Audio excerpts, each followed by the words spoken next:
as we were stating earlier, we see all these commercials on TV. If you're losing your hearing, then send us $49.95 and we can get you this. Actually, it looks like a Walkman that you put there, and supposedly you can hear everything. Absolutely. So, and that's even going to get more and more. We're going to become even more inundated as the years go, because the FDA just recently changed some regulations to where people can market hearing aid type devices, and I think some of those will start coming out around 2020, but they'll be directly marketed to the public. Okay. And so you'll be able to, just like you go into like a vision store or a Dollar General and pick up readers, you'll be able to self-diagnose a hearing loss, which is not necessarily safe, and get some sort of amplifier right off a shelf. But I use the word amplifier because it's not necessarily going to be a hearing aid, because it may not be frequency specific or tuned to your specific needs. It may just make the sound louder.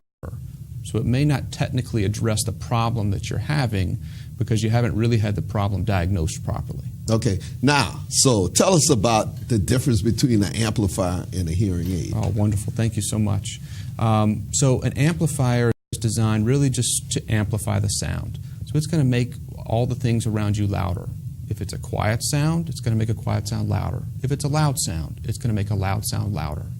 So most often when I'm working with a patient and they say, oh yeah, I tried something off the shelf and ended up in my drawer pretty quickly because all it did was make all the background noise louder.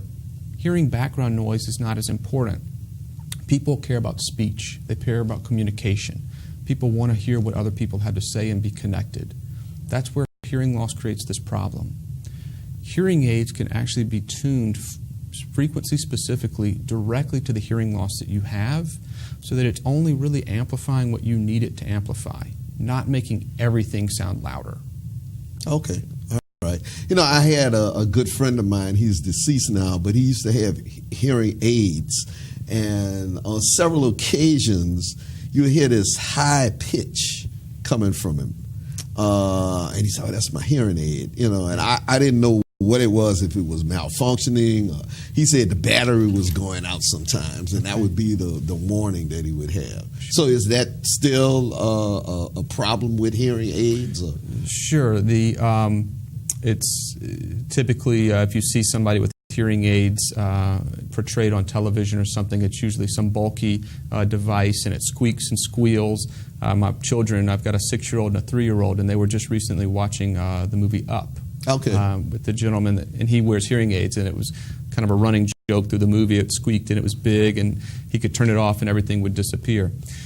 Hearing aids should not squeak and squeal.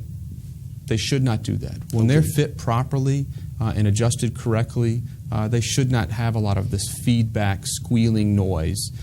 Now, if you reached up and touched the hearing aid, you might hear a little squeak or something at that moment, but just in your general day-to-day, you shouldn't hear it squeak or squeal.